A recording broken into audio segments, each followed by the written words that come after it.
시작한 종목 시즌3 시작을 기념해서 카카오톡을 통해 시청 및 애청자 여러분들과 만나게 되었습니다.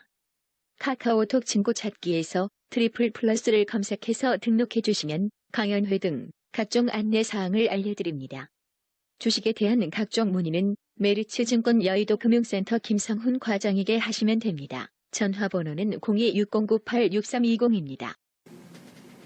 네, 안녕하세요. 딱한 정보 팟캐스트 시즌3 번외편의 2부 두 번째 화씨가 가도록 하겠습니다. 안녕하세요. 네, 안녕하십니까. 안녕하세요. 안녕하십니까. 네, 각자 소개해 들어가겠습니다. 오늘 또 제일 어린, 네. 분명히 어리긴 어려. 그렇지만 올드한부터 소개 한번 해보겠습니다. 안녕하세요. 메리츠증권증권 정수진입니다. 네, 정수진 대리 해고요. 그 다음에 네, 김성훈입니다. 김성훈 과장 차장 진급 안 했어요? 진급 하면 좋은가요? 진급 시킬 거네가? 증권 사실 진급은 의미가 의미가 없잖아요. 아시잖아요, 잘. 그래요? 예. 그래도 뭐 한통 내는 거 정도는 있지. 그런 거 없는데 안 하는데 그런 거 없어? 나 대리해줘. 아저씨는 저는 뭐 아무것도 없습니다. 아니 자기 얘기하라고. 네, 안녕하십니까. 이수원입니다. 네, 안녕하세요. 이양렬입니다. 우리 번외편 두 번째 시간이에요. 번외편도 이제 한두 번 정도 마감하면 우리 이제 시즌4가 되겠고요. 시즌4 되면 이제 대대저 물갈이 한번 하고, 우리 문제 올드녀 계속 데리고 가는지. 네. 근데 오늘도 이제 오늘 막방을 하려고 했는데 또 이걸 마실 것 갖고 왔네, 이거. 우리가 또 물질은 약하잖아. 네. 물질 약한데. 오늘 날짜 확인드려 들어갑니다. 오늘 2016년 1월 12일 화요일이 되겠고요. 장 마감했습니다. 코스피가 4포인트, 코스닥 4포인트니까 느낌으로 보면 코스닥이 더 많이 빠진 날이죠. 그 포인트는 같이 빠졌는데요. 시장은 하여튼 재미없는 시장이 계속되고 있습니다. 우리 정순이 대리, 네. 요즘 시장 어때요?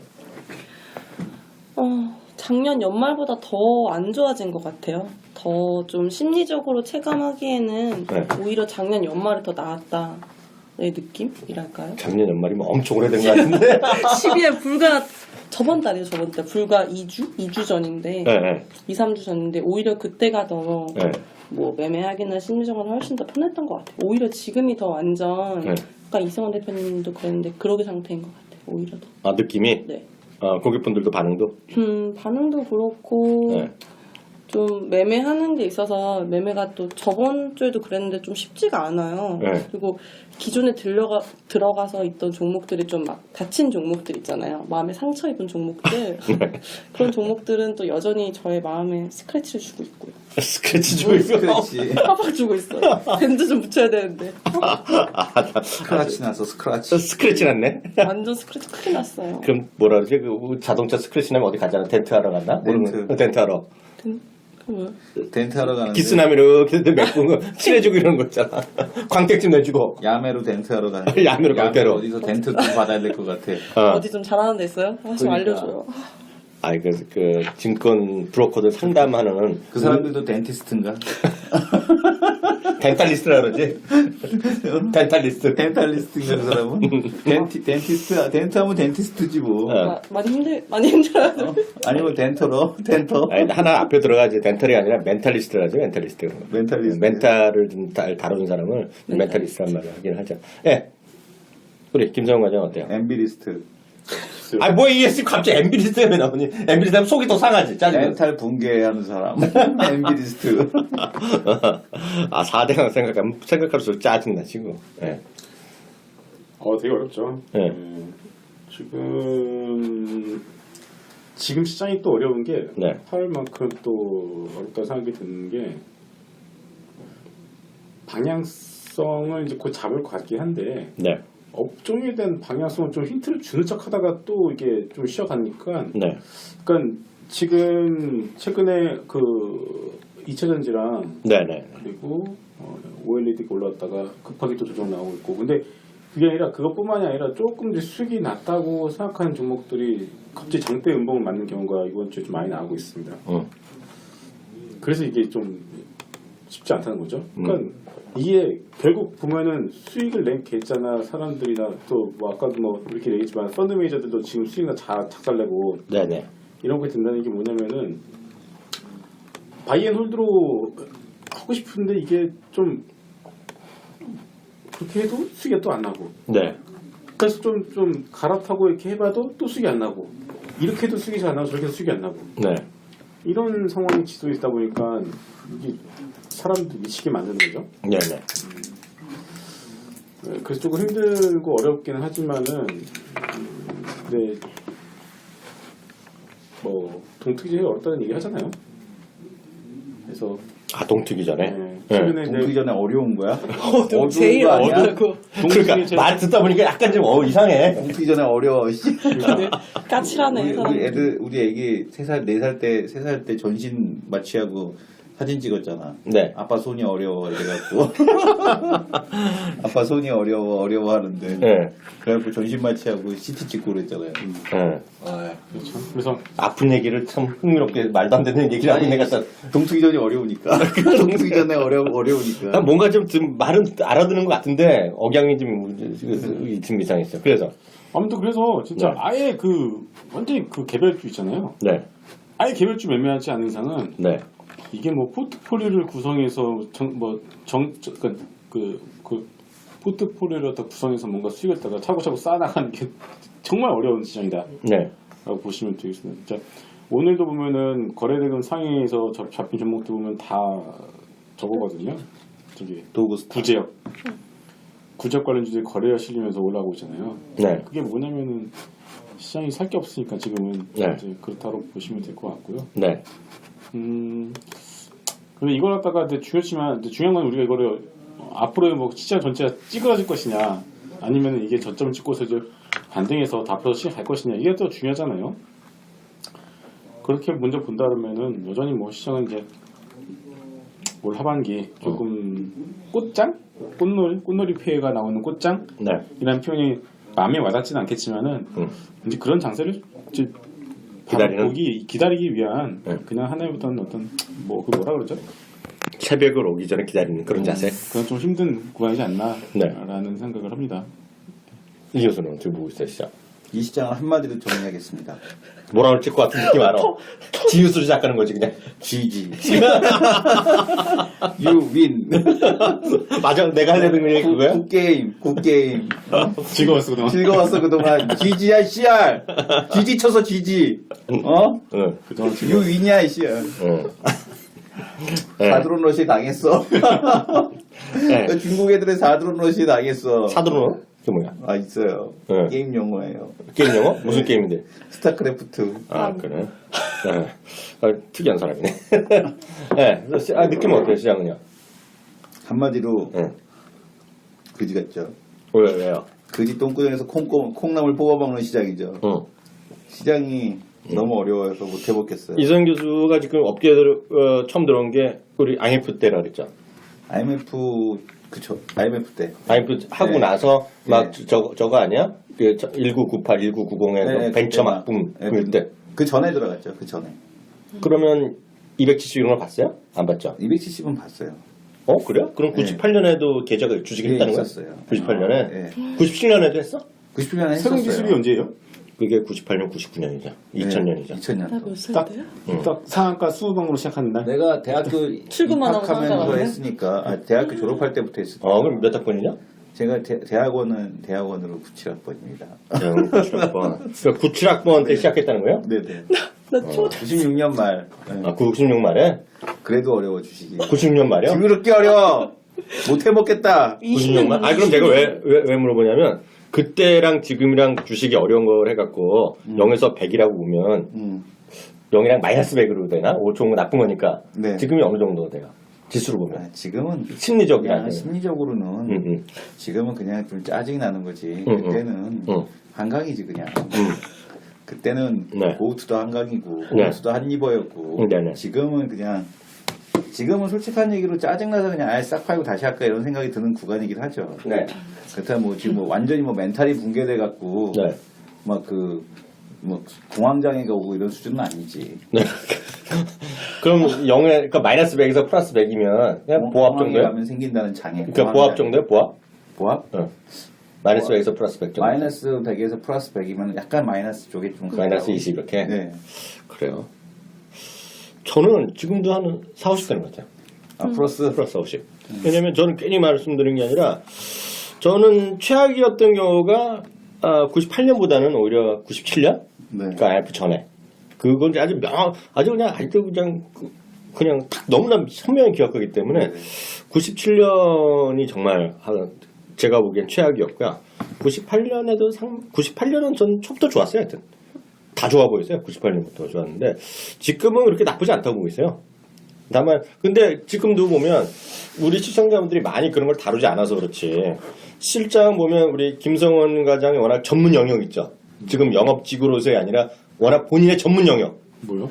주식 선물하고 그런 거 있잖아요. 아 예. 주식 선물하고 놀았죠, 지금. 주식 선물하고 있으면 대박 났을 것 같아요. 놀았죠. 네, 그러니까. 아니, 외라기보다는 그만큼 지금 그 당시랑 제가 왜 좋다고 그러냐면 그 당시에는 우리나라가 실제로 보면 주식 선물이라는 것도 없었고 선물이랑 옵션도 거의 활성화하지 안 됐고 이런 투기적으로만 움직였을 때이기 때문에 네, 그런 생각이 좀 들고요. 하여튼 시장은 그렇게 저는 그 시장이 말도 안 되게 움직인다고 생각하지 않아요. 충분히 설득력이 있고 설명이 가능하기 때문에 지금은 좀 냉정한 시각만 있다 그러면 이렇게 허무맹랑한 장은 아니라 그래서 너무 지금 스트레스 받을 장은 아니라고 보고 있어요. 다만 늘 그렇지만 시장의 생각을 바꾸면 행동이 바뀌면 되고 행동이 바뀌면 또 돈도 벌 수 있는 기회가 생긴다고 보는데 오늘 좀 진행을 이렇게 보죠. 좀 핵심 이슈가 되는 것들 있잖아요. 그 한 두세 가지 해갖고 그거를 이슈별로 해갖고 단지하는 얘기했으면 좋겠는데요. 가장 중요한 거는 누가 뭐래도 지금 중국 아닙니까? 중국. 예. 중국 얘기는 우리 또 김성 과장이 저는 솔직히 잘 모르거든요. 네. 중국은요. 네. 근데 이거는 지금 그 위안화가 네. 위안화 절하가 되는 게 그게 문제잖아요. 네네. 그 누구나 다 알고 있는데 그러면은 위안화가 절하가 되는 게 과연 정상인지 비정상인지를 생각을 해보면 될 것 같아요. 네. 실질 실효 환율 기준으로 해서 위안화가 전 세계에서 가장 크게 절상이 된 거는 아마 누구나 다 알 겁니다. 그 이유가 미국이 돈 풀 때, 유럽이 돈 풀 때 걔네 자국 통화 가치를 끌어내릴 때 중국은요 그냥 가만히 용인했어요. 그러면 수수방관했죠. 그렇기 때문에 거의 전 세계에서 가장 세게 절상이 된 상황인데 결국 비정상이 이제 정상으로 돌아가는 것도 과정이잖아요. 근데 문제는 환율이라는 게 환율의 레벨도 중요하겠지만은 환율은 항상 속도 아니겠습니까? 그렇죠. 환율은 방향성만 잡아버리면은 괜찮은데 이제 속도가 너무 빠르게 되면은 시장이 그거에 대해서 불안함을 느끼잖아요. 근데 지금 상황이 위안화 절하 속도가 워낙 빠르니까 중국 정부가 예상했던 것보다 빠르게 나오니까 지금 그것 때문에 시장이 이제 글로벌 금융시장이 막 그러는데 근데 작년 8월에도 위안화가 그런 식으로 급락하면서 시장이 한번 짜증 찌그러잖아요. 그런 거에 트라우마가 있는데 문제는 그 당시 8월 달에 어떻게 저점을 잡았냐면요. 결국 중국이라는 나라의 특성상 정부가 개입을 하면서 잡았어요. 네. 근데 이번에도 아마 그럴 가능성이 높다고 보여지고 이미 인민은행이 코멘트에 나왔어요. 오늘요. 중국 위안화 절하 속도 이제 완만해질 것라는 코멘트를 인민은행이 우선 해버렸고 그리고 어제 중국 시장이 마이너스 5% 급락했는데도 오늘 새벽에 마감한 미국하고 유럽 시장은 오히려 강보합권에 끝나잖아요. 그렇죠? 이제 우리 시장도 오늘 오후장에서 조금 밀렸는데 시장 지수만 놓고 보면은 그냥 코스피 0.2%, 코스닥 0.5% 그냥 방향성 없이 움직이고 있고 그래서 3,000포인트 밑에서는 무조건 과매도다. 아까 상해 지수. 네. 상해 3,000포인트 밑에서는 무조건 과매도다. 그래서 제 주변에 이제 선수들 경우에는 좀 잘하시는 분들은요. 주식 선수, 축구 선수. 주식이죠. 주식. 네. 이제 왜 웃지? 중국의 이제 중국이신 마작장이라고. 중문 마작장이 역시나 그러면서 오늘부터 이제 삼합회 선수들이 마작하고 있다는 거네 지금. 삼합회 형들이. 그러니까 마카오가 매출이 줄지. 그래서 3,000 너무 좋아서. 3,000 밑에서는 이제 차이나 A50 레버리지 같은 거를 그냥 사모은다고 하시더라고요. 네. 네. 그러니까 지금 상황에서는 물려봤자 네. 물려봤자 많이 1,500. 아이 자꾸 그러지 마. 선수들이 한다는데 왜 자꾸 끼어들어? 선수 아니면서 우리는. 그래서 관중인데. 중국 얘기는 할 필요 없을 것 같아요, 솔직히. 조기 축구에. 수준 양은. 네. 전 잘 모르겠는데 솔직히 말하면 지금 크게 이슈되는 거를 저는 크게 항상 보는 게 아니고 네. 저는 지금 그냥 장은 어차피 냅두고 그냥 저는 개별 종목 위주로 들어가서 네. 개별적으로 그냥 개별주대로만 봐가지고 솔직히 크게는 잘 모르겠어요. 네. 큰 흐름 같은 건 솔직히 지금 잘 모르겠어요. 모르는 여자 빼고. 교수님은 시장에 대한 부분이요? 중국이요, 중국. 중국은 네. 이게 좀 풀기가 쉽지가 않은 것 같아요. 네. 뭐냐면은 이제 그 가장 근본적인 게 문제가 뭐냐면 이 신뢰도에 대한 의문이 들었다라고 생각이 들거든요. 그러니까 환율은 이미 오늘 꺾인 것도 아니고 그 전부터 며칠 전부터 개입을 했거든요. 여기 시장에. 네네. 여기 시장에 개입을 해서 환율이 급등하는 걸 막았고 어제 같은 경우는 오히려 환율을 1.1% 이상, 1.18% 이상 내렸단 말이에요. 여기 환율에서. 네. 장중 한때는 여기하고 영내 환율을 거의 완전 붙여버렸거든요. 제로로. 네. 붙이는 모습에 대한 쪽이 나타났는데 그럼에도 불구하고 이제 투기꾼들이 좀 붙지 않았나라는 생각이 들 정도로 환율 시장에 대한 쪽을 중국 정부에서 컨트롤할 수 있을 것이냐에 대한 쪽, 그리고 이제 중국에 대한 지표를 믿을 수 없다라는 거, 그다음에 중국에 대한 경착륙에 대한 우려, 이런 것들에 대한 쪽들이 아주 복합적으로 작용을 하는 게 아니냐라고 보여집니다. 근데 물론 이것이 현실이냐에 대한 쪽에서는 중국에서 이제 그 재정 그 부채 비율에 대한 쪽이 얘네가 몇 프로죠?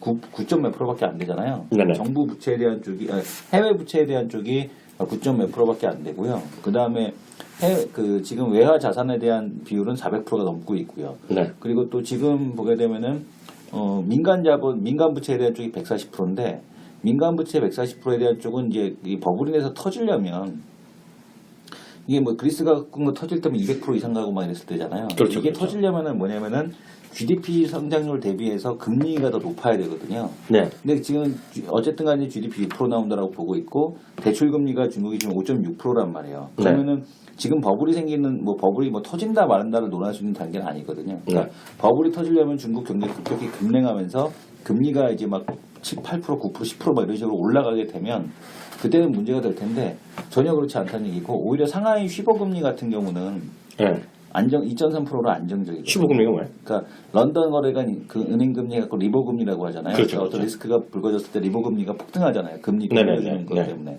그러니까 지금 신용 경색도 아니라는 거거든요. 15금리가 안정적이라는 얘기예요. 네. 그러면 이런 걸 놓고 보게 되면 진짜 중국에 대한 리스크에 대한 쪽은 그러니까 환율 때문에 변동성이 촉발되긴 했지만 그 실체에 대한 부분이 있지는 않다라고 보고 있어요. 근데 이게 이 문제가 뭐냐면 이번 시장에 대한 조정 자체가 특정 지어서 하나라고 딱 꼽을 수가 없다는 얘기죠. 왜냐하면은 저성장이라는 이 리스크에 대한 부분 때문에 그런 거거든요. 그래서 중국 환율로 촉발되는 문제, 그 다음에 중국 환율 하락, 그 다음에 달러 강세, 유가 하락, 이 부분도 유가 하락도 걸려 있는데 유가 하락에 대한 쪽도 공급 과잉 플러스 저성장 이런 부분이 같이 걸려 있는 상황인 거고 또 여기서 미국이 금리 인상하게 되면은 야 이거 아사리 판되는 거 아니야? 라는 그런 두려움 이런 것들이 복합적으로 작용하고 있는 하락이라서 이게 지금 그러니까 보통 하락을 할 때 그리스 문제면 그리스 문제 하나 해결하는 거면 쫙 하고 반응 나오잖아요. 그렇죠, 그렇죠. 근데 지금 이게 환율을 잡아줘도 안 돼, 또 유가도 잡아줘야 되고 여러 가지가 복합적으로 작용되고 있는 거라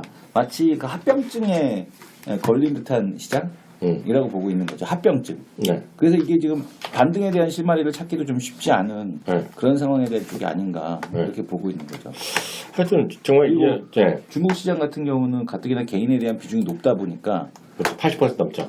개인에 대한 비중이 높다 보니까 이건 뭐 하한가 상한가 개수가 막 절반 이상 막 나왔다 들어왔다 이런 시장이라 더욱더 이제 그 시장에 대한 심리를 교란시킨다 이렇게 보여지죠.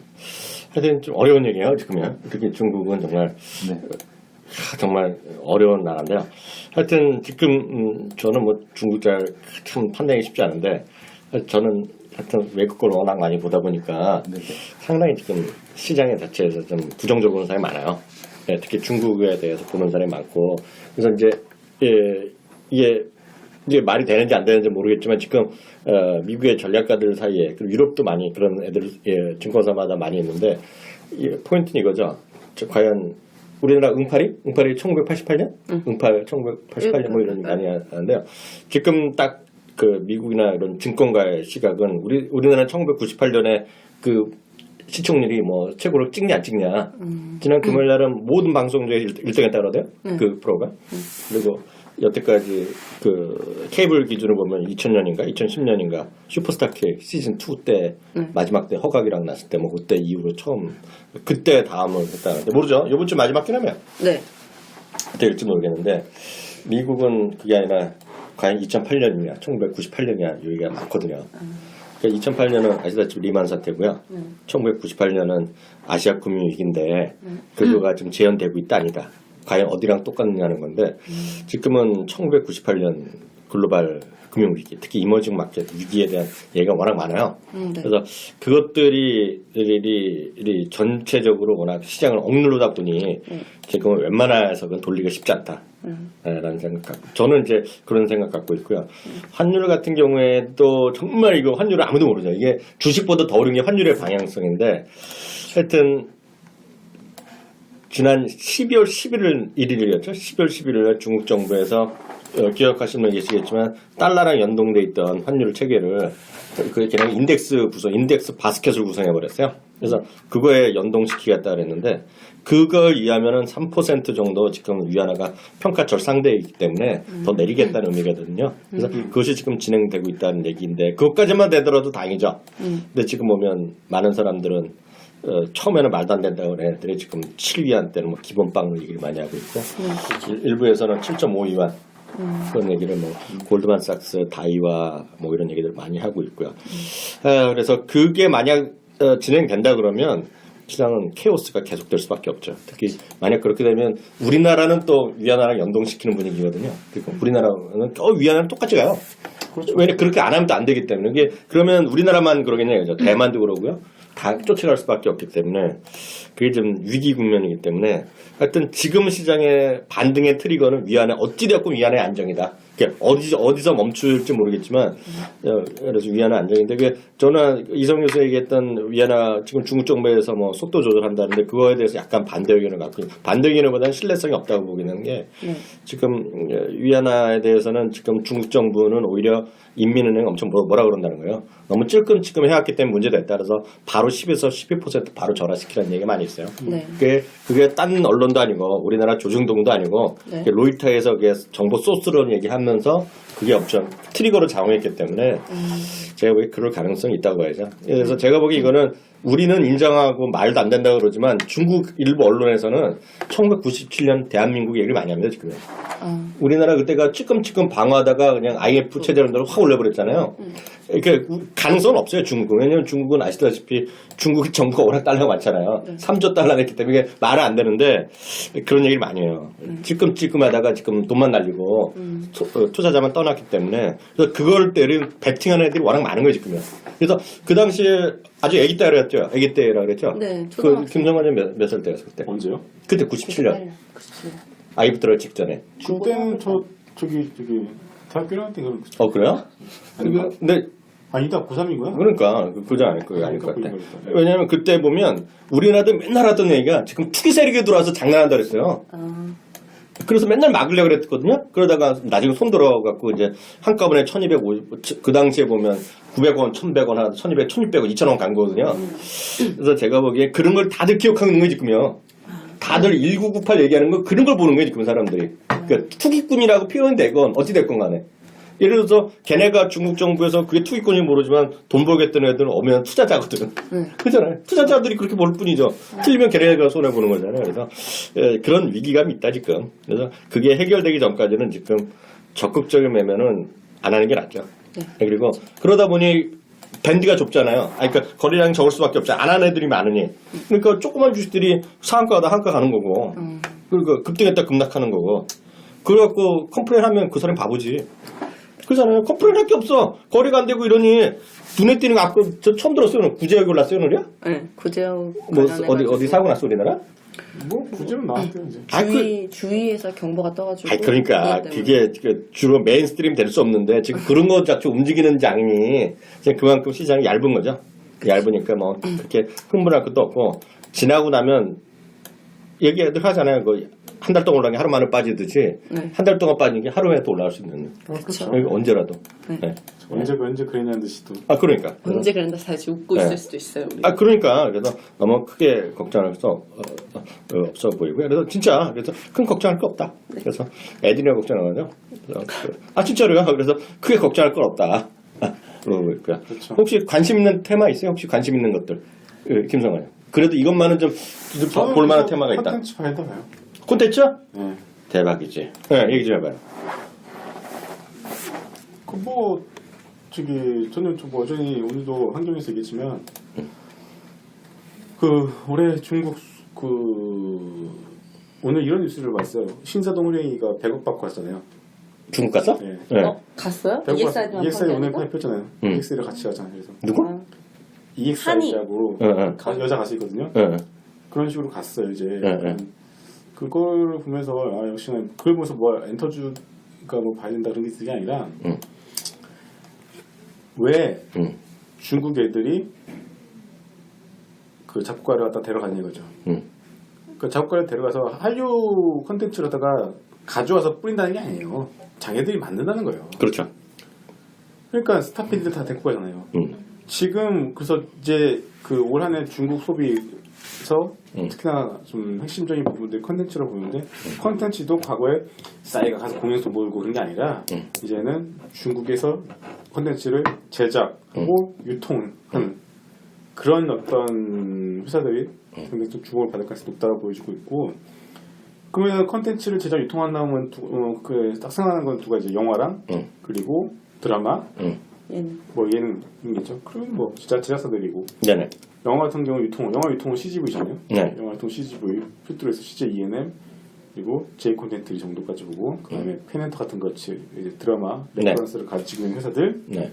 그래서 보는 게 저는 오전에서 콘텐츠 쪽은 좀 유명하게 보고 있습니다. 또 그 신세동 호랭이를 데리고 간 사람이 완다그룹의 아들이에요. 아 우리 제가 또 샀어요 돈을 데리고 사서 제가 중판 우리 재영이 형. 네. 그잖아요. 재영이 형도 그 앞에 가면 형님이라 그럴 걸? 네. 그러니까 이제 그런 식으로 이제 가니까 뭐 M&A 이슈도 이제 남아 있는 거고요. 그래서 뭐 또 걔들이 1,000억 갖다가 우리나라에 올 한해 투자한다 그랬으니까 지분 투자하겠죠. 그거 가지고 CGV를 사겠어요. J 콘텐츠 지분을 가져오겠어요. 좀 시총이 좀 작은 네. 작지만 실력이 있고 숫자가 나오는 회사에다가 지분 투자를 할 가능성이 있기 때문에 여전히 콘텐츠에서는 그런 것도 있지만 M&A 이슈도 네. 상당히 좀 핫할 거다라고 보십니다. 아 저도 그 부분에 대해서 하면 여러분 저도 말씀드렸다시피 제가 작년부터 방송할 때 이런 얘기했어요. 그 이런 사람 있잖아요. 부모님 여기 들으신 분 중에 나이가 있으신 분 중에 하나가 자기 아들이나 열심히 내가 개고생해갖고 우리 중국에 유학 보냈더니 기타만 치고 땡땡거리는 애들 있잖아요. 깽깽거린다고 화내는 부모 있잖아요. 그래서 절대 화내지 말라 그랬잖아요. 그리고 오늘 난 몰랐는데 신사우단에 갔다며. 그리고 얘기했더니 상해 살쾡이 있잖아요. 지금 중국에서 유학 갔는데 기타 치는 애들 있잖아요. 부모 말 안 듣고 기권 가서 뭐 크게 하라 그랬더니 얘 기타만 치고 있는 애 많거든요. 그런데 격려하라는 거죠. 이게 상해 살쾡이 될 수 있다고. 이 양은 딱 그러는 건데 먼저 이제 우리나라 애들 데려가는 건데 전 보고 있어요. 전 신사동 호랭이 잘 모르지만 저는 궁극적으로 봐서는 신사동 호랭이가 어떻게 작곡하는지 보는 거고요. 그리고 신사동 호랭이 갖고 전 중국 애들 좋아하는 음악을 만들 거라고 보고 있어요. 근데 그게 나중에 키죠. 그러니까 지금도 마찬가지인데 중국에 유학 보냈는데 공부 안 하고 꼭 노래만 하는 애들이 있어요. 노래 시키시라 그러고요. 여기서 걔네들 기껏 유학 갔는데 와갖고 우리나라에서 슈퍼스타 K 나오나 K-pop 스타 나오는 애 있죠? 나 아니라고 보고 있어요. 그래서 중국 현지에 가서 하라 그래서 현지에 가서 한국인데 저기에서 중국판 그 슈퍼스타 나오는 데 있잖아요. 그런 데 가는 게 빠른 거죠. 그래서 그런 느낌이 전 좋다는 생각 갖고 있고요. 청담동 비겁한 3단 살쾡이 이런 걸로. 그러니까 그런 게 좋지. 그러면서 우리를 보면 이제 중국 애가 와서 우리나라에 오듯이 한국 애가 거기서 공부하고 거기서 하고 음악적 소질 있고 여기가 그런 문화도 알고 그런 애들 가서 중국 노래 만드는 게 대박 날 거라고 보고 있고요. 하여튼 저도 콘텐츠는 앞으로도 계속 이게 어저께인가 그저께 우리 그 로엔 있잖아요. 로엔을 카카오가 인수해 내갔는데 그것뿐만 아니라 그 미국 놈이 인수하건 일본 놈이 인수하건 거기 자금이 들어오건 어떻게 되건 간에 그쪽에 부가 많이 있다. 부가치가 많이 몰려들 것이다. 급하네. 그 향후 5년에서 10년은 그쪽에서 노는 게 맞다라는 생각 갖고 있고 뭐 단기적인 게 아니라 그런 로엔은 아무것도 아니고 로엔 같은 게 수도 없이 현실이랑 상관없이 올해 많이 떠들 것 같다. 그래서 엔터 저도 수진 양은 뭐 저도 원래 엔터 쪽 관심 있게 보고 있었는데 지원이 아니니까 미투이즘이네 미투. 거기에 플러스로 알파로 뷰티 쪽이잖아 화장품 쪽을 조금 봤으면 해요. 화장품? 네. 네. 왜냐면 제가 그 미용실을 다니는데 그 한국에 준호헤어라는 체인 미용실이 있잖아요. 네. 거길 다니는데 갔는데 웬 중국인들이 엄청 많이 있는 거예요. 그래서 아 뭐지? 뭐 저 사람들 뭐야? 이러고 봤더니 중국에서 투자가 돼. 미용하는 사람 뭐 투자자들이 와가지고 한국에서 미용실 체인은 어떻게 되어 있고 네. 이렇게 시스템화돼서 이렇게 한다는 걸 이제 공부하러 왔다고 하더라고요. 그러니까 그러면 컨텐츠 같은 경우에는 사서 데리고 가잖아요. 네. 그러니까 뭐 미용실이나 뷰티 같은 거는 오히려 중국에 있는 사람들이 한국에서 와서 배워서 가더라고요. 네, 네. 그래서 여기에 시스템이라든지 교육을 배워가서 중국에서 그거를 그대로 해서 중국에 이제 뿌린다는 것 같더라고요. 그렇죠. 그래서 네. 그렇게 되면 아무래도 우리 쪽에서 그런 뷰티나 그런 거 배워서 가니까 네. 아무래도 컨텐츠처럼 뭐 M&A라든지 그런 걸 같이 해서 좀 잘 갈 수 있지 않을까 싶어서 콘텐츠 보면서 잠깐 곁다리로 뷰티나 그쪽도 좀 봤으면 좋겠어요. 뭐 코스맥스 네. 또 뭐 있죠? 코스메스, 한국콜마, 바이오랜드 이렇게 좀 봐야 될 것 같고요. 그리고 이제 한국콜마랑 바이오랜드를 더 봐야 되는 이유가 네. 원료. 애들이 원료 화장품 일뿐만 아니라 이제는 화이트 바이오 쪽 원료도 같이 하고 있어요. 화이트 바이오 또 뭐야? 화이트 바이오를 해서 그러니까 쉽게 해서 그냥 그 의약품 아, 약품. 들어가는 원료라고 보시면 됩니다. 그러니까 신약이 있고 신약은 함약품 같이 뭐 바이오메드 같이 이런 애들이 신약이고 네네. 그 외에 이제 제약에 들어가는 원료를 갖다 화이트 바이오로 보시면 돼요. 네. 주 원료. 근데 그런 것까지 이제 한다고 하니까 솔직히 화장품 원료나 바이오 원료나 솔직히 더 화학약품이잖아요. 네. 그러니까 뭐 천연물 시장이 아닌 이상 그 화이트 바이오 쪽으로도 멀티플을 더 줄 수 있기 때문에 한국콜마랑 바이오랜드 전 괜찮다고 봐요. 이게 왜냐하면 갑자기 딴 주식이랑 상관없는데 이런 거죠. 정수진 대리가 얘기한 거가 그 지금 상해나 이런 데 가면 한국 사람들이 가서 그 뷰티하고 피부 관리나 화장 메이크업 하는 거 가르치는 많이. 엄청 많거든요. 네, 맞아요. 여기서 세미나 하면 제주도 하면 1000명씩 와요. 맞아요. 제주도 무비자로 오니까 많이 하고 그러는데 이런 거죠. 그 수입차 있잖아요. 수입차 수입차가 또 수리하는 데 보면 딜러샵에서 딜러가 같이 직영하는 데가 있고 비싸고 오래 걸리니까 나와서 바깥에서 독립적으로 하는 데 있잖아요. 아, 야매가 아니라 독립했는데 보면 솔직히 여러분들 제 말씀 듣고 다시 한번 가보시면요. BMW다 이런 거 있잖아요. 그러면 걔네들이 보면 사장이나 이런 애들이 항상 붙여놓은 게 있어요. BMW 무슨 그 뭐 오토 리페어 그 스쿨 수료증 있어. 제 말이 거짓말이 아니라 가보시면 쫙 보면 있어요. 여러분들 무심해서 그렇지 있어요. 그냥 BMW 수리했다는 거거든요. 그 스쿨에서. 저기 보면 준호나 뭐나 제가 뭔지 모르지만 중국에 똑같죠. 준호 헤어샵에서 일주일 동안 수리하거나 이런 거 있잖아요. 그 쉽게 얘기해서 자격증 있잖아. 수료증 장사만 해도 돈 벌거려? 또 다른 준호나 그런 거 많이 박준 뭐 이런 거 있잖아요. 맞아요. 그런 거 하고 있을지도 몰라요. 안 그래도 그 얘기를 들은 게 뭐냐면 파주 영어마을 있잖아요. 네네. 그게 실패했대요. 다 실패했어. 네, 실패를 해서 영어마로 된 게 없어라서. 망했죠, 거기는. 다 망했어 네, 다. 그래서 그거 한켠에 어떤 사람이 네. 그 영어마을 그 기숙사가 있잖아요. 그거랑 해갖고 임대를 해서 네. 중국인들 데려다가 그 미용하고 이런 거를 가르쳐주는 학원을 만든 거예요. 아, 그럼 중국에서 네. 제주도 산다는 거잖아요. 아니요. 파우지에서? 파주에서. 그래서 그 걔네들 캐테고리로 요번에 한류 비자를 주는구나. 네, 그래서 이제 그런 한류 비자 만드는 게 그거잖아. 예, 그래서 메이크업도 이제 있잖아. 그거를 해갖고 그 수료를 하는데 그걸 알선하는 사람이 두당 40만 원인가 얼마를 받아가는데 월 4천씩 벌어간대. 100명씩 가는구나. 100명씩 그걸 100명 모집해서 거뜬하죠. 100명씩 모집해서 이렇게 한 달에 한 번씩 오는 거예요. 근데 그렇게 벌어간다고 그러더라고. 그래서 세미나인데 1000명 한때 지난번에 10월달인가 제주도에서 그 중국에서 네, 메이크업 100명씩 그런 거. 성별로 돌아다니면서 그거 광고 내고 하면은 그거 안 되겠어요? 그럴 필요 없죠. 일주일 동안 수료증 받는 거잖아 이거. 그 여행사들 그냥 중국에서 조인 해가지고 피 조금만 주면 되는 거 아니에요? 그래서 비자가 잘 안 나오니까 애들이 그래갖고 제주도 많이 하는 거야 그걸. 그래갖고 1000명 그런 거가 3박 4일 오고 나서 우리나라 내가 꼭 그렇다는 게 아니라 BMW는 안 써있는 데 없어요. BMW 아니면 벤츠에 다 써있어. 그래서 그걸 어디서 하냐면 제가 거기 BMW 거를 일본에서 어디서 스쿨이 있다는 거 내가 알고 있거든요. 그래서 거기서 스쿨 가서 받아오는 거예요. 한 3박 4일 하고. 그거 얼마나 배우겠어. 죄송스럽지만 거기서 2박 3일 다 합해서 10시간 하고 나머지는 그 문화체험 하는 거 아니야? 문화체험에서 이수영 교수 좋아하는 술 마시는 아니, 거. 그런 건 맥주 아니고 마시고. 그래서 이제 거기서 이제 그 수료증을 준다는 거예요. 졸업하는 거. 그래 3박 4일 하고. 그런 거 딱 이제 해갖고 주고 일주일에 4천만 원씩 번다고 그랬어. 그래서 그거를 갖다가 일주일 동안 일주일 코스로 해서 보내고 그걸 갖다 다시 넣어주고 그러니까 이거를 계속 반복한다 그러더라고요. 그래서 그런 그 양성을 하는 거죠. 그래서 이제 그런 게 요즘에 비즈니스가 된다 이런 얘기를 하더라고. 그러니까 괜찮네요. 사실 내가 그런 거 하려고 그랬거든. 하세요. 여행사 하나 만드시면 되잖아요. 그러면 양쪽으로 더블로 돈을 벌 수가 있어요. 괜찮네요. 오토로 돌아가게 할 수 자기가 있잖아요. 그거 해. 제가 할까요? 그래야겠네요. 아, 중국 할 줄 알아? 섭외하지 한 명목. 알바 쓰면 되죠. 네, 이성 교수는. 그리고 이제 네. 요즘에 되는 게 뭐냐면 네. 우리는 그때 이제 뭘 하려고 그랬냐면은 그러니까 요즘에도 되는 게 뭐냐면 네.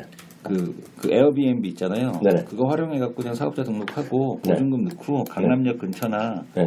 홍대에서 조금 떨어진데 그런 데로 해갖고 그 전부 다 그 에어비앤비 사업 그거 된다 그러더라고. 월세 내도. 카우치팩인데 그게 보통 오피스텔을 사가지고 많이 네. 돌려요. 사는 것도 아니고 아예 그냥 임대한대. 아, 임대를 그냥 월세 주고 월세 주고 아. 하는데 그래도 돈이 남는다 그러더라고. 그쵸. 제가 얼마 전에 에어비앤비 봤었는데 보통 그게 공항철도 있는 쪽? 그쪽에 주로 많이 있더라고요. 뭐 서울역, 명동, 용산 이런 쪽에 많이 분포돼 풍동역 있더라고요. 이런 네, 만리동 그 구석까지 올라간다니까. 꽤 많아요. 만리동 꼭대기까지 올라가. 꽤 잘 된다고 하더라고요. 그 한경 앞에 있으면 거기 비즈니스 호텔 있잖아요. 거기 있으면 중국 애들이 막 물어봐. 막 중국어로 어쩌라는 거야. 영어로 하라고. 영어로 잘하는 것 같지 이게. 영어로 해도 어제 영어로 하게 되면 몰라 이 자식아라고 얘기해 줄 거 아니야. 뭐라도 그렇게 알아라도 뭐 듣기라도 할 거 아니야. 근데 이거는 저희 여러 번 얘기했잖아요. 중국 사람은 프랑스 사람 똑같은 게 있다고. 다짜고짜 중국어. 다짜고짜 중국어야. 스튜어디스도 그래. 무조건. 스튜어디스도 그래. 절대 다짜고짜 안 써요. 중국어야. 스튜어디스 중국하고 내가 한국 사람이라도 영어 중국 못한다 그래도 똑같은 데가 또 와서 또 중국어 못해. 그죠? 맞아요. 저 그랬어요. 작년에 비행기 탔을 때. 그러니까. 그랬더니 옆에 앉으신 분이 중국말로 얘 중국 사람 아니니까 그래서 중국어로 물어보시고. 똑같은 애가 또 얘기하잖아. 치킨 있고 고기 있다는 얘기를 또 중국 국제관공. 우리가 알아서 눈치 보고 치킨 플리즈 해야 돼. 나만 겪은 게 아니구나. 아, 다 똑같다니까. 다짜고짜 중국어. 진짜로. 그래서 네가 프랑스야? 아니, 예, 이성 교수는 관심 있는 테마 이런 거 잠깐 얘기해보자. 테마. 관심 있으면 뭐해? 다 빠지는데. 아, 그런 얘기 하지 말고. 예. 관심 있는 테마에 대한 쪽은 지금 콘텐츠 나오고, 콘텐츠 지금 나오고, 화장 얘기 있어. 화장품 나오고 지금 뭐 제약 바이오지 뭐. 제약 봐요. 여전히 제약 바이오에 대한 네. 쪽이라고 보고 있고요. 네. 그러니까 지금 전통 기업에 대한 쪽들이 많이 올랐잖아요. 유한양행, 녹십자, 그다음에 동아 소시오홀딩스, 그다음에 네. 종근당 이런 애들이 올랐거든요. 그러니까 매출되는 애들에 대한 쪽에서 좀 보이는 애들, 그러니까 실적 구간이기 때문에 네. 이런 애들을 좀 먼저 끌어올리지 않았나? 근데 네. 이제 이 흐름은 삼성 바이오로직스가 한국에 상장되는 거, 네. 그러니까 이것 때문에 한번 제약 바이오에 대한 붐이 일어나지 않을까라고 보고 있는데, 네. 그러니까 이게 붐이 정말 되려면은 지금 이제 그 작년에 한미약품이 했고 올해 초에 종근당이 에러를 했잖아요. 네네네. 그러니까 추가적으로 기술 수출 나오는 기업들이 있다라면은 그러니까 충분히 제약바이오가 다시 한번 또 뜨겁게 올라갈 수 있지 않겠느냐 이렇게 보고 있습니다. 그래서 저는 지금 뭐 제약바이오 여전히 기대감에 대한 쪽이 유효하다 이렇게 보고 있습니다. 아, 저도 뭐 테마로 말씀드리면 저는 작년에 이제 벌써 한 달 전인데요. 작년에 보면 2015년 말에 보면 이제 2016년에 우리 관심 가는 만 이슈 사회적 큰 글로벌 변화 그런 얘기 있는데 그 중에 하나가 아직도 계속 귀에 맴돌아요. 2016년은 지정학적 불안감이 2015년 대비 50배 이상 늘어난다고 그랬거든요. 저는 여전히 그쪽에 쏠려 있고요. 그때 보면 그중에 다코스로 얘기했던 거가 바로 대한민국의 지정학적 위험인데 그게 먼저 부각됐을 뿐이죠. 그래서 저는 2016년에 지정학적 리스크는 전 세계에서 많이 확산될 수 있다고 보고 있고요. 그게 뭐 시리아도 있을 것이고요. 우크라이나 문제, 우크라이나의 그 영토 분쟁 있잖아요. 지금 러시아랑 계속하는 거. 그것도 있고. 그게 올해 또 나온 거가 이제 사우디아라비아랑 이란 문제. 그리고 또 이제 약간 그 잠수 타고 있는 거 지금 북한 문제 때문에 잠수 타고 있는 건데 결국 중국의 그 남중의 그 인공섬 문제. 그래서 결국은 어찌되었건 간에 방위산업, 방위산업에 대한 국방예산에 대한 그런 관심. 그리고 미국에서도 계속 얘기하는데 이거거든요. 미국에서 얘기하는 거가 결국 하여튼 지금 미국이 약해지고 있다 이런 얘기 비판적인 거 많이 있고요. 이게 보면 이번에 선거 기간에 대선에도 또 그런 얘기 많이 나올 것 같아요. 그 예산, 국방. 왜냐면 그 미국 사람 입장에서 보면 지금 오바마가 너무 물렀다는 거거든요. 네, 그래서 공화당이나 이런 쪽에서 싸움 그리고 힐러리는 또 여자니까 또 약할 수 있잖아요. 그러니까 그 강한 모습 이런 거 그렇기 때문에 국방 예산에 대한 얘기 많이 나오는 거예요. 지정학적 리스크 그래서 저는 어찌되었건 그런 쪽 지정학적 리스크가 있고요. 저도 그 아까 그 콘텐츠에 대해서 말하면 전 세계에서 지금 가장 관심 있는 콘텐츠를 하나 딱 찍으라면 완다 시네마거든요. 완다 시네마. 근데 완다 시네마는 말씀드렸듯이 못 사요. 대한민국 사람은 지금 심천에 거래돼 있는데 뭐 보시면 안 빠지고 있어요 지금 저게. 예?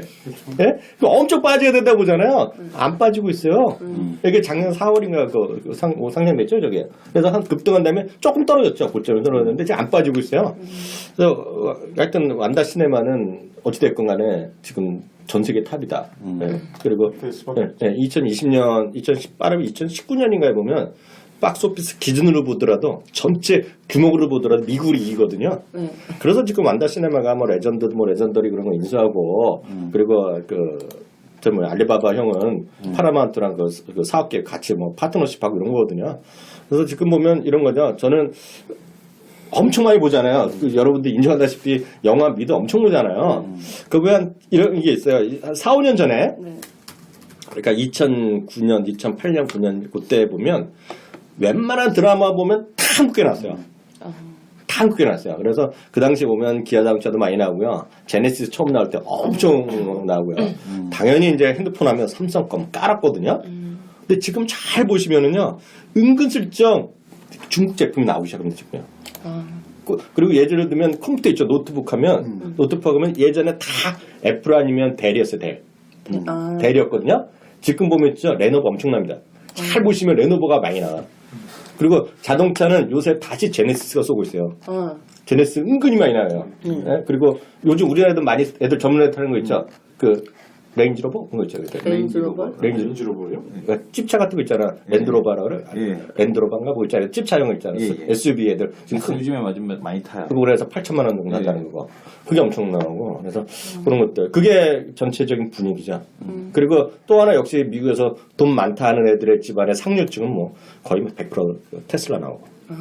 나타나는데 은근히 하여튼 나오는데 제가 보기에 앞으로 스마트폰도 중고 많이 나올 것 같아요. 그래서 그거는 거기서부터 분위기가 있고 지금 보면 우리나라 제품 별로 안 나오죠. 그래서 거점을 완전히 끌기 때문에 그게 바로 시대 정신. 2001년 시대 정신은 어찌되었건 중국. 지금 우리를 괴롭히고 있지만 결국에 메인스트림은 중국일 수밖에 없어요. 이제 찰리우드라는 단어가 나오더라고요.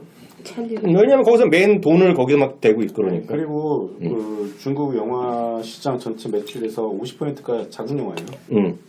헐리우드가 아니에요. 자국 영화 가지고서 그쪽 매출을 만들어내더라고요. 그건 왜냐면 저희가 저기가 엄청 강력하게 나오고 있잖아요. 그 스크린 커터. 그래서 그건 할 수가 없어요. 그래서 앞으로 한 15년 정도 되면 스크린 커터가 없을 거거든요. 15년 정도 되면 그때까지는 할 수 없어요. 스크린 커터가 지금 가장 강력한 데가 여전히 프랑스랑 저희밖에 없죠. 우리나라 스크린 커터 거의 없잖아요 지금. 없죠. 거의 없죠. 없어졌는지 모르지만 의미가 없잖아요 지금. 네. 지금은 그건 할 수 없고. 근데 그만큼 하여튼 중요한 거는 돈이 오는 곳에 결국 쫓아가잖아요. 제가 보기에 뭐 유니버설 스튜디오나 이런 거 언제 넘어갈지 몰라요. 상해 좀 있으면 생긴다면서요. 상해 이번에 디즈니랜드. 디즈니가 이번 생기죠. 네, 디즈니랜드. 그래서 그 규모가 홍콩의 3배, 도쿄의 2배. 네? 어마어마하네요. 엄청나죠. 그래갖고 지금 딸 보시면 중국 다 빠지잖아요. 상해공항 안 빠지는 거 알아요? 그래? 상해공항 거의 안 빠져 지금 주가 자체가. 그래서 그런 것들 여러분들한테 저는 하여튼 딴 얘기지만 주식을 선택하실 때 이게 언제인지 모르지만 올라가면 그냥 두세 달의 고민이 하루 이틀 올라가거든요. 지금 보면 전 세계 어느 주식이나 안 빠지는 걸 사셔야 돼요. 안 빠지고 있는 거. 안 빠지고 있는 거가 주도주가 될 거예요. 안 빠지고 있는 게 나중에 빠지더라고. 나중에 다 아니 빠질 때 빠지는 거고 올라갈 때 내 말은 올라갈 때 그러니까 하루 이틀은 다 같이 올라가게 할 텐데 진짜 주도주는 그런 것들이죠. 왜냐면 그건 안 버리고 있는 거거든 애들이. 그런 거 있잖아요. 끝까지 손에 잡고 있는 거 있지 애들. 근데 마지막에 퍼놓은 놈 있지. 그래서 종목 하나씩 깔끔하게 하고 갑시다. 네, 순위 형부터. 저는 NC소프트요. 네? NC소프트? 이전이 게임하는 여자네. 알고 보니 게임녀네 게임녀. 네. NC소프트 봤더니 이제 그 리니지 있잖아요. 폭력적으로. 아니 뭐 제가 해보진 않았는데 그 리니지 게임이 이제 2016년 그 리니지 에이터 요거 테스트 일정도 있고 그러니까 올해죠. 올해. 그리고 이제 올해 신작이 또 6개가 출시된다고 하더라고요. 그리고 또 그 2015년 4분기 매출액은 줄었는데 영업이익은 좀 703억 정도 예상하면서 좀 전분기 대비해서 많이 올랐을 거라고 예상 컨센서스가 나왔었어요. 그래서 레포트를 봤었는데 좀 레포트도 좀 좋게 보고 있고 아무래도 원래 항상 방학 때 보면 게임주들이 좀 이렇게 반짝반짝씩 나오잖아요. 그래서 그 관련해서 NC소프트 단기적으로 해서 보시면 좋을 것 같아요. NC소프트. 부터. 아니 그냥 전 게임을 안 하니까 게임의 전문인 어떤 거지? 저는 NC 될 것 같아요. 근데 좀 무거워서 그렇지. NC를 하는 게 아니라 NC 밑에 있는 다른 게임주를 하는 게 개인들은 좀 낫겠죠. 게임도 조이스틱 이런 건가 그러면? 조이시티는 오늘 그 VR 관련주로 분류돼 갖고 올라갔고. 그 국회의원 그 민주당 들어간 사람 누구야? 민주당 그 웹젠. 웹젠이야. 웹젠이 올라? 웹젠은 그때 나왔을 때. 네, 김성원 양이요. 일단 뭐 엔터는 핀엔터를 봐야 될 것 같고요. 네. 그리고 그 순서가 이제 돌고 약간 순환매가 도는 것 같아요. 네. 게임 쪽으로도 한번 돌 것 같아요. 그래서 컴투스를 좀 봐야 될 것 같아요. 컴투스? 네. 자기도 게임이야? 예. 네. 둘 짰나? 뭐 이제 이것들이? 제약 바이오 화장품 워낙에 많이 얘기했으니까. 네. 그리고 이제 엔터까지 얘기했잖아요. 이제는 게임 한번 봐야 될 것 음. 같아서 컴투스를 좀 봐야 될 것 같은데요. 네. 컴투스 퍼가 지금 뭐 10배예요, 10배. 게임주가 모바일 게임주가 퍼가 10배라는 건 엄청 싼 거죠. 네. 그리고 이미 돈을 충분히 벌고 있는 상황에서 네. 이제 얘가 2014년 주도주였잖아요. 네. 2014년에 주도주다 1년은 쉬었어요. 우리 또 그 형님이 스쳤던 거지. 형님이 말하고 나서 10배 났던 거잖아. 일단 정확하게 2015년 1월 31일 날 19만 원을 찍고서 10만 원 깨서 반토막 나서 그래서 네. 거의 1년은 쉬었죠. 네. 지금부터는 이제 컴투스에서 좀 봐야 될 때가 아닐까라는 생각이 들고요. 일단 돈을 충분히 벌고 있으니까 회사의 재무나 실적에 대해서는 전혀 얘기할 건 없을 것 같고 네. 과연 이걸 성장성에 대해서 어떻게 되실 것이냐라는 건데 현재 얘는 돈을 벌어다 주고 있는 게임은 서머너즈 워라는 게임인데 이 게임에 대해서는 뭐 상관이 없고 이제 원더택스라는 차기 대작 게임인데 이거에 대해서 이제 좀 호불호가 있더라고요. 네. 된다 안 된다는 얘기가 있는데 일단 뭐 그것이 되든 안 되든지 또 중요하겠지만은 기본적으로 평타만 쳐주면은 컴투스는 지금보다 업사이드 50% 이상 가능하다라고 봅니다. 네, 그래서 기관들도 거기 좀 베팅하는 것 같아요. 네. 외국인 좀 팔고 있는데 기관들 계속 꾸준히 역대 최고치 수준으로 지금 1년 동안 주식을 모아왔어요. 네. 그래서 컴투스도 좀 게임주 내에서도 네. 한번 봐야 되지 않을까라는 생각을 합니다. 이거 지금 이성 교수 앞에서 이것들이 지금 게임을 얘기하네. 이것들이 지금 아이동산 것들이 지금 게임의 지금 산증이잖아 자기가. 네. 요즘 어떤 게임이야 자기? 게임 안 해요. 아들한테 안 줘? 요즘에 우리 아들이 분비치 하던데 내가 피곤해갖고 분비치는 못 해주겠어. 분비치 뭐야? 어떻게 해? 요즘에 공부 그거 잘 재밌대요? 몰라 나도. 그거 다음으로 나온 게임 아니야? 그 뭐지? 한참 그거 막 했던 거. 광고하는 게임인데 슈퍼셀에서- 슈퍼셀에서 하는 거. 아스미디어가 괜히 가는 이유가 있다니까. 진짜. 그러니까 어디서 분비치 그 광고하는 거 보더만 다운받아갖고 하고 있더라고. 너무 웃겨 그 광고. 어. 네. 그래서 그 분비치 하던데 나는 분비치 한 번도 안 해봤고. 저는 이제 제약바이오에서 지금 말씀 주신 대로 잘 버티고 있는 거. 네. 종근당 바이오. 종근당 바이오. 그냥 종근당이다. 종근당. 네. 네. 종근당인데 종근당 같은 경우가 이게 작년에 7월달에 고점을 넘어가 버렸잖아요. 그러네 이거 왜 올랐어? 그 종근당이 에로를 했고요. 아 했어? 수출을 했고 네. 또 하나가 뭐가 있냐면은 종근당이 그 회장님 어떻게 되셨나? 아직 살아계신가? 그 이종근 회장님. 네, 회장님. 네. 그 종만 50개 갖고 있다면 종만 몇백 개 갖고 있다면서요. 진짜? 네. 네. 그 종을 엄청 좋아하신다 그러더라고. 종 패티시가 계신 분인가? 네. 그 어쨌든 간에 그 뭔 소리야 지금 교수님 맞아. 종에 집착하는 남자잖아요. 그 종근당이 또 이번에 네. 그 계약을 맺은 게 있어요. 그 네. 공동 판매 계약을. 근데 네. 그게 그 당뇨병 약 3종, 그 다음에 이제 고지혈증 치료제 2종 해갖고, 근데 그거 판매 계약 맞은 것만 하게 되면 매출이 한 2,000원 된다고 그러더라고요. 네. 그리고 또 나오는 게 구조조정했거든요. 네. 종근당이. 네. 종근당이 이제 구조조정한 효과에 대한 쪽이 또 실적에 반영이 되기 시작을 할 거고, 네. 올해 라이선스, 그러니까 에로 기술 수출이 가능한 게 네. 적게는 3개, 많게는 4개까지. 네. 근데 이제 그 중에서 그 핵심 포인트는 1조짜리 블록버스터가 있을 것이냐 없을 것이냐. 네. 이 부분이 이제 관전 포인트라고 이제 얘기를 하고 있고, 음. 또 하나가 종근당 같은 경우는 지금 보게 되면 네. 뭐 기존에 있던 매출에 대한 부분이 잘 나오고 있고, 그동안에 이제 R&D, 그러니까 종근당도 한 22개 이상 라인업을 갖고 있다고 그러더라고요. 그래서 그 중에서도 이제 계속해서 라이센스 아웃에 대한 기대감에 대한 쪽이 유효하다. 이런 네. 얘기들이 나오고 있습니다. 네. 그래서 종근당? 네, 그래서 종근당. 아, 저도 한 점 말할 텐데요. 전 이 주식을 태어나서 처음 얘기하는 거예요. 또 저번 주에 이어서 아, 저 늘 체험하는 게 관심 많아요. 그래갖고 이 회사 이름도 쪽팔리지만 그저께 처음 알았어. 근데 제가 이제 글을 쓰고 있잖아요. 사실 이 얘기가 다음 주 월요일 날 머니위크에 나갑니다. 지금 이 내용 기사가 제가 글을 다 써서 완성해갖고 저기 머니위크에 보냈는데 그 많이들 얘기하잖아요. 우리 김성 과장이 좋아하는 고령화 사회 1인 가구 뭐 이런 거 많이 하잖아요. 그리고 그러다 렌트 시장 이런 것들 그리고 이제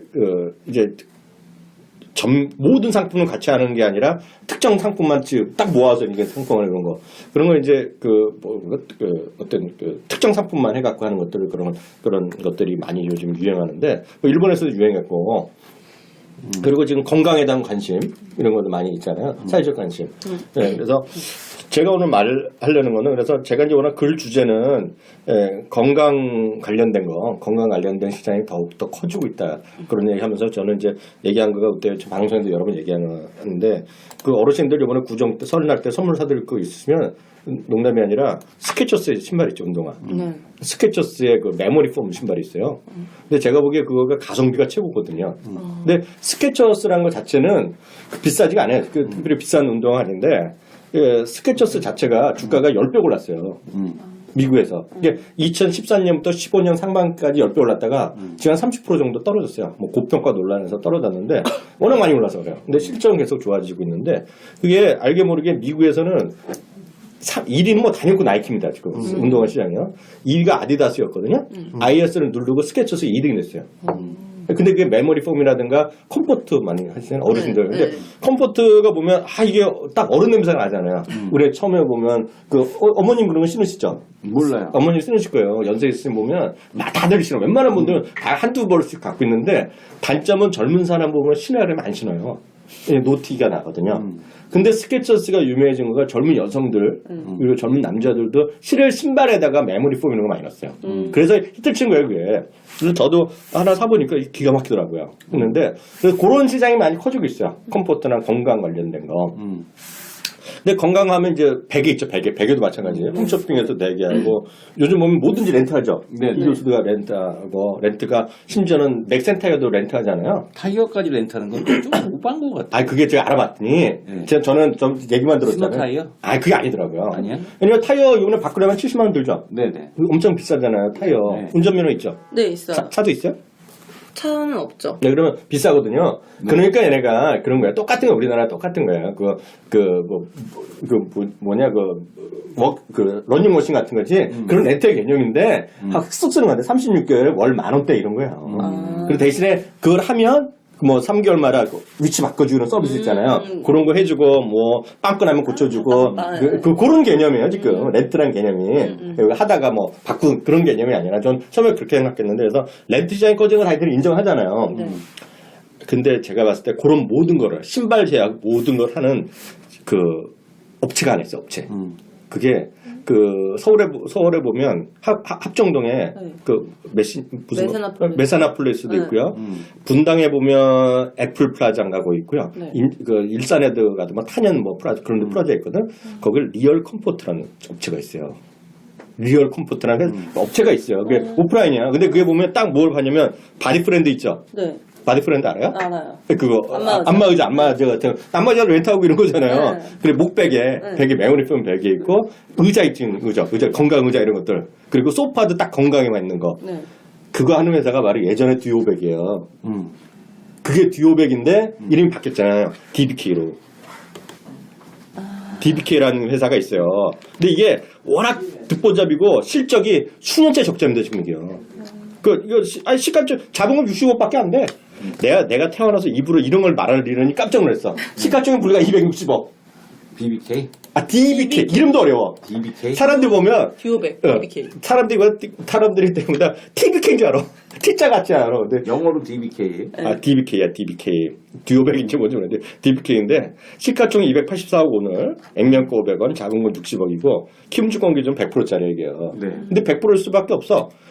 적자 아닌 적이 없어. 계속 적자, 계속 적자. 증자해야 되는 거 아니야? 아니, 끝까지 들어봐. 네. 근데, 한 3년 전인가 한번 흑자가 났는데, 1억인 적자 났기 때문에 의미가 없어. 그냥 다 적자라고 보면 돼. 네. 거의 개념 적자인데, 이런 건 당연히 증권사에 관심 가질 리가 없잖아. 관심 가질 리가 없지. 네. 이게 세 군데가 레포트로 나오고 있어요. 근데 그 중에 하나가 물론 못 펴줄 건 없는데 KDB 대우증권이 두 번이나 썼고 작년 연말에 또 썼어요 이거를.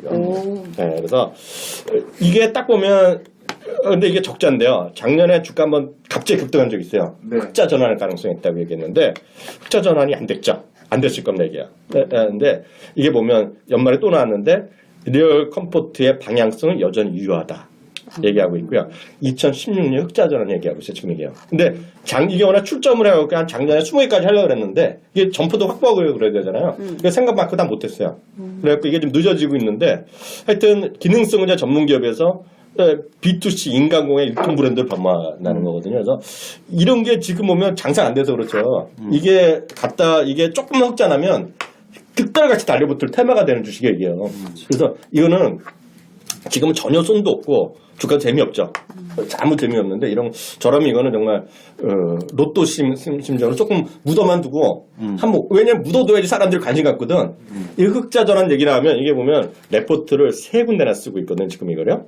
이게 보면 280억짜리고 레포트 쓸 게 아니에요. 근데 보면 신한인가 어디 있고 이베스트 있고 KDB가 있고 KDB는 두 번이나 썼어요. 제가 보기에 이런 게 흑자 전환만 1분기건 2분기 흑자 전환만 나오거나 그러잖아요. 그 주가 급등을 주식이거든요 이런 거. 왜냐면 온갖 게 갖다 붙어 있어요. 시대상순에다가 여기다가 이제 렌트까지 할 거 아닙니까? 이거 보나마나 바디 프렌드 한다 그랬잖아요. 네. 바디 프렌드 누가 500만 원 주고 어떻게 사? 다 렌트하죠. 렌트하는 거잖아요. 거기다 여기다가 하나 더 붙이면 이제 중국에서의 그 판권이나 이런 게 로열티 이런 것들 얘기 갖다 붙이면 이거는 충분히 스토리가 나오죠. 다만 이게 적자라는 거. 그래서 너무 적기 때문에 관심이 없는 게 이제 단점이죠, 단점 이게. 솔직히 단점인데. 그래서 저는 이거를 과감히 썼어요. 글을 썼어요, 지금요. 그래서 이거를 우리나라에서는 아까 말씀드린 스케쳐스가 LG 네트워크인데 매출 하나 적어갖고 의미가 없고, 미국의 스케쳐를 사는 게 맞고요. 제가 보기에 우리나라 건강 관련된 거, 그리고 노령화 이런 것들, 1인 가구 이런 거 딱 보면 DBK를 여러분들 좀 관심을 놔두고 다 10주가 100주가 만에 사두고 나서 이게 100주 해봤자 2,000원이니까 20만 원이거든 이거. 그렇잖아요. 이거 관심을 갖고 하고 있다가 올라가기 시작할 때 먼저 사는 게 장점이죠. 왜냐하면 이거 레포트가 나올 주식이에요 이거냐. 제 오랜 경험으로 보면. 그래서 이게 다만 이제 실적이기 때문에 흥미가 없는 주식인데 너무 작고 날릴 생각하고 좀 관심 갖고 있으면 될 것 같고요. 이게 또 깜짝 놀랐네. 오늘 외국계가 샀다 팔았다는 이게 샀다 팔 주식이 아닌데 이게요. 오늘 뭐 외국인 파는 놈도 있는데 하여튼 제가 봤을 때 시대의 어떤 흐름 딱 맞는 거죠. 이게. 그래서 실적만 흑자 전환 얘기나 하고 이게 대우증권으로는 보면 올해 흑자 난다고 얘기하고 있는데 흑자만 나면 이거는 난리 날 만한 주식에 들어온다. 제가 좀 관심 갖고 흥미롭지 않아요? 이거? DBK가 아직도 상장이 되어 있었구나. 듀오가. 그러니까 계속 적자. 내가 얘기하잖아요. 엄청난 적자 행진을 계속 보고 있는. 그렇다. 그래서 알았어요? 들어본 적도 없죠? 듀오백은 들어봤죠. 나도. 예. 나 그래서 처음에 듀오백을 찾았는데 없는 거야. 그래서 당연히 상장 폐기한 줄 알았다. 그래갖고 듀오백을 찾아봤더니 검색해보고 구글에 해보니까 이게 그거더라고. DBK. 그래서 하여튼 저는 요 자세한 내용 아시고 싶으면 제가 월요일날 시작에 나오는 머니위크에 제가 이거 썼어요. 이거에 대해서. 그래서 썼으니까 참고해서 보시면 좋을 것 같아요. 신선하지 않아요? 좋아요. 종목이? 근데 이건 하여튼 이건 지금 당장 올라갈 수 있는 주식은 아니고 이게 갈 수도 없죠 이게. 이걸 이런 거 사면 욕 먹거든요. DBK 같은 게 중국에 매각하기 딱 좋네. 근데 그거죠. 그래서 내가 보기에 이거 조금만 우리가 모르지만 이거 근데 내가 찾아봤어요 다. 네. 레포트를 다 읽어봤더니 중행이 안 나오더라고. 근데 이거는 누구나 관심 있으면 이게 딱 좋죠. 네, 딱 좋은 거예요. 그래서 이거는 한번 볼만하다라는 생각 갖고 있어요. 네, 그래서 오늘 이렇게 했는데요. 다시 한번 정리하면 NC소프트랑 컴투스랑 장이 뭐였죠? 종문당? 종문당. 네, 종문당에서 오늘 DBK까지 했고요. 또 마지막 할 말 있어요? 수진이야. 없어요. 네. 정리하면 다시 한번 확인드리면 KDB 대우증권이 11월 10일 났었고요. 아까 신한인 줄 알았더니 SK네 SK. SK 그리고 하여튼 10년간의 성장통 돌파구가 보인대. 10년간 드디어? 성장통을 10년간 했어. 10년 됐네. 저 성장통을 지금 심하게 했어. 아직 거의 매년 적자였어. 안진뱅이 됐겠다. 2012년에 14억, 2014년에 흑자전에 1억, 그리고 2014년 35, 2015년에 또 35억 또 적자. 추정. 내년에는 적자. 올해는 적자. 올해는 않아요? 7억 흑자 예상. 네, 7억 7억 흑자. 흑자. 네, 이거는 제 얘기가 아니라 KDB 대우주가. 레포트에서 발췌한 거. 레포트 발췌죠. 인간공학 제품 유통업 진출. 이렇게 보시면 좋을 것 같습니다. 오늘 여기까지 하죠, 그럼요. 네, 수고하셨습니다. 수고하셨습니다. 네.